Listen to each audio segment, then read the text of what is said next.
جان لیجئے کہ خدا حافظ ایک دعا ہے جس کے معنی ہے کہ اللہ آپ کی حفاظت کرے۔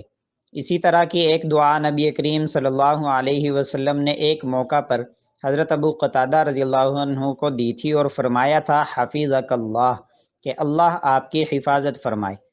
رخصت کے وقت اگرچہ ان الفاظ کو رسم کے طور پر استعمال کیا جاتا ہے، تاہم اگر اس کو سنت یا لازم نہ سمجھا جائے اور السلام علیکم کے بعد کہا جائے تو گنجائش ہے۔